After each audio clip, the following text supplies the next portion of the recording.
ओम नमः शिवाय, जय महाकाल। आप सबको पता है कि 18 सितंबर को हरतालिका तीज का बहुत ही पावन सा दिन है और साथ ही साथ इस दिन है सोमवार, जो कि इस पर्व को बहुत खास और बहुत विशेष बनाता है। क्या आपने पशुपति व्रत भी कर लिया, प्रदोष भी कर लिया, फिर भी आपकी विश इच्छा पूरी नहीं हो रही है, तो ये वीडियो आपके लिए है।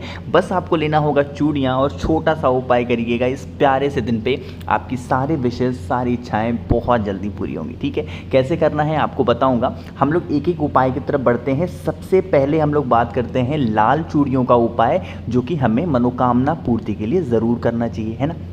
देखो, जो हरतालिका तीज होता है ना, खासकर ये जो पूजन होता है पूरे शिव परिवार का होता है, और शिव परिवार में ही सबसे बड़ा जो पूजन माना जाता है माता पार्वती का, यानी कि माता सती का माना जाता है ना।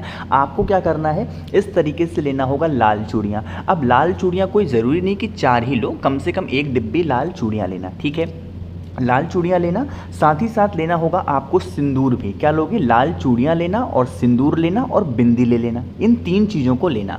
और लेके कहाँ पे जाओगे, और साथ ही साथ एक चीज़ और साथ ही साथ आपको लेना होगा इस तरीके से चौमुखी दिया, है ना। चौमुखी दिया मतलब जिसमें 4 बत्ती इस तरीके से लगी हो और इसके चारों कोनों को आप जला पाओ, है ना। इन सभी चीज़ों को लेना और पहुंच जाना महादेव के मंदिर के पास, है ना। मंदिर में पहुंचना, जो आपके पास में चौमुखी दीपक है ना, उस चौमुखी दीपक को भोले शंकर के, महादेव के शिवलिंग के पास में उन चारों बत्तियों को जला देना।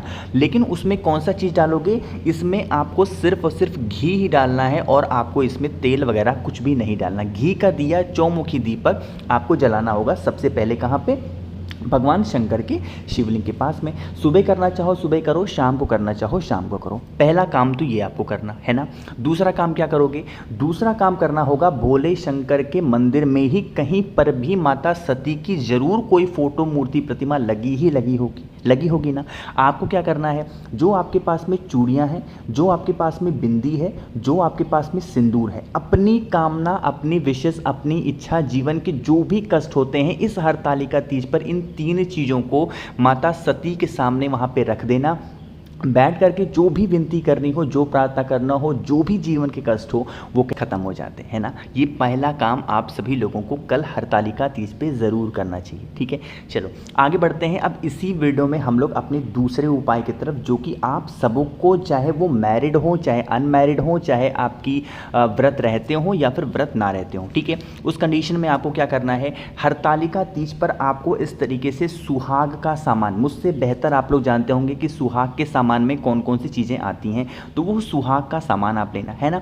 लेकिन एक चीज़ का विशेष ध्यान रखना, उस सुहाग के सामान में हरी चूड़ियों का होना अनिवार्य है। बिना हरी चूड़ियों के जो सुहाग का सामान होगा इस हरतालिका तीज पर, वो अधूरा माना जाएगा। इसलिए जो भी आप सुहाग का सामान लेंगे उसमें हरी चूड़ियाँ होना अनिवार्य है। ठीक, पहला काम तो ये समझो। दूसरा काम क्या करना है, अब इसको ले तो लिया, लेकिन अब इसको लेके जाओगे कहाँ पे, आपके घर के आसपास कोई भी महादेव का मंदिर होगा, उसमें माता सती की फोटो, मूर्ति, प्रतिमा ज़रूर होगी, है ना। वहाँ पे जाना और माता सती के सामने उस सुहाग के सामान को रख देना, विनती करना अपने परिवार के लिए, अपने हस्बैंड के लिए, अपने आने वाले हस्बैंड के लिए। आप इस तरीके से उपाय को कर सकते हैं। और उसके बाद उस सुहाग के सामान को उठाना और आपके उसी मंदिर में कहीं पर भी कोई पंडित जी हों, ब्राह्मण देवता हो, उनको आप दान कर सकते हैं, कुछ भी दक्षिणा वगैरह, जो भी आपकी जितनी क्षमता हो, हिम्मत हो, उस पे रख करके। ठीक है, ये काम कर लिया, तो ये 2 काम तो आप सबको हरतालिका तीज पे ज़रूर करने चाहिए। तो 2 चीज़ें बताई, बहुत ईजी, बहुत आसान। अब जो मैं मेन चीज़ आपको बताने जा रहा हूँ ना, वो चीज़ बहुत आराम से सुनिएगा, बहुत ध्यान से सुनिएगा। लेकिन उससे पहले आपको बता दूं कि आप सभी लोगों को एक काम करना है, वो है वीडियो को लाइक करना होगा, चैनल को सब्सक्राइब करना है, और एक काम और करना है, वीडियो को शेयर ज़रूर करिएगा जितना ज़्यादा आप कर सकते हो। ठीक है, ये काम समझ में आया।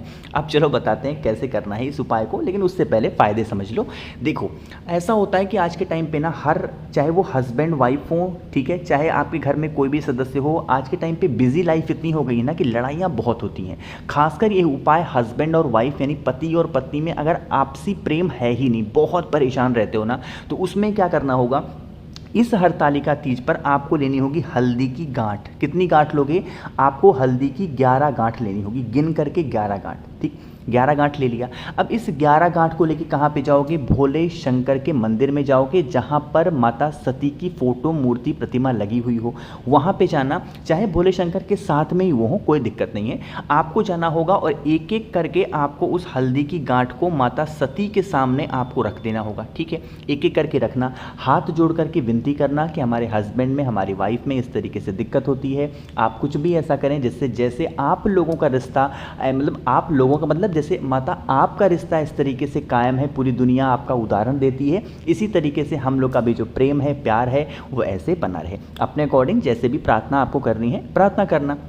और प्रार्थना करने के बाद क्या करना होगा? 108 बार, 108 टाइम्स आपको ओम नमः शिवाय का जप वहीं पे बैठ करके माता सती के सामने आपको करना होगा। हरतालिका तीज पे शाम के टाइम पे प्रदोष काल में जो भी व्यक्ति 11 हल्दी की गांठ माता सती को समर्पित करता है और भोले शंकर के सामने बैठ करके 108 बार ओम नमः शिवाय का जप करता है, उसके जीवन में किस जो कठिनाइयाँ होती हैं हस्बैंड वाइफ को लेके, उनके बीच में हमेशा प्रेम बना रहेगा। कभी भी आप लोग के बीच में कोई दरार नहीं आएगी, कोई भी ऐसी अनहोनी नहीं होगी जिसको नहीं होना चाहिए। समझ में आई बात मेरी? चलो, तो 3 तो हो गए यहाँ पे। आगे बढ़ लेते हैं। इस वीडियो का सबसे प्यारा और सबसे आसान उपाय जो मैं चौथा उपाय बताने जा रहा हूँ ना, ये एक हर घर की दिक्कत होती है। भैया लोग हमारे घर में बीमार बहुत ज़्यादा पड़ते हैं, उस बीमारी के लिए इस हरतालिका तीज पे कौन सा उपाय करना चाहिए? बहुत ईजी है, बहुत आसान है।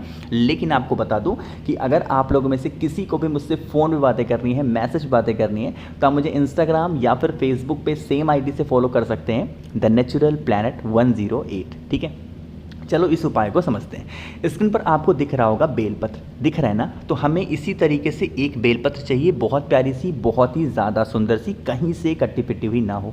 ले लिया। एक बेलपत्र के साथ आपको लेनी होगी दूर्वा भी। जो हरी दूर्वा आती है ना, उसमें से मात्र एक हरी दूर्वा लेना। ठीक है, ले लिया। इन दोनों चीज़ों को लेना और जो भी व्यक्ति आप के घर में बीमार होगा, एक बार उन दोनों चीज़ों को आपको उस बीमार व्यक्ति के हाथों से टच करा देना है, स्पर्श करा देना। ठीक है, स्पर्श कराने के बाद लेके चले जाना महादेव के शिवलिंग के पास। सुबह जाना चाहो सुबह जाओ, शाम को जाना चाहो शाम को जाओ। फेस रखना उत्तर दिशा, नॉर्थ डायरेक्शन। हम सबको पता है कि महादेव का पूरा परिवार शिवलिंग पे ही विराजमान होता है। इसी तरीके का एक और उपाय है जो हमको जलाधारी पे टच करना होता है, लेकिन इस उपाय में जलाधारी पे टच नहीं करना है। एक साथ महादेव के शिवलिंग के ऊपर समर्पित कर देना और समर्पित करने के बाद 1 लोटा शुद्ध जल तांबे के लोटे से श्री शिवाय नमस्तुभ्यम का ध्यान करते हुए समर्पित करना। अब एक काम आपको और करना है। वो काम क्या है? ये जो दूर्वा आपने चढ़ाया है, जो बेलपत्र आपने चढ़ाया है, इसको वहाँ पर छोड़ना नहीं है, है ना? आपको इन दोनों चीज़ों को वहाँ से उठा लेना। ठीक है, उठाने के बाद क्या करोगे? जो भी व्यक्ति यहाँ पे घर में बीमार होगा, जो भी व्यक्ति बीमार है ना, उस बीमार व्यक्ति को ले जा करके उसको खिला देना होगा। ठीक है, जो एक दूर्वा है, जो एक बेलपत्र है, उसको खिला देना। उसकी जो बीमारियां होंगी धीरे धीरे करके ख़त्म ज़रूर हो जाएंगी। ठीक है, तो मैंने इस पूरी वीडियो में आप सभी को बहुत ही प्यारे प्यारे उपाय बताए। मेरी तरफ से एक बार फिर से आप सभी को हरतालिका तीज की बहुत बहुत शुभकामनाएं। भोले शंकर, माता सती की कृपा आप सब पे हमेशा बनी रहे। उम्मीद करता हूँ वीडियो आपको पसंद आई होगी। वीडियो पसंद आई हो तो लाइक करिएगा। कुछ पूछना हो, नहीं समझ में आया, नीचे कॉमेंट सेक्शन में पूछें। जितने भी भाई बहन मेरी आवाज़ पहली बार सुन रहे हैं तो चैनल को सब्सक्राइब करेंगे। ओम नमः शिवाय, जय महाकाल।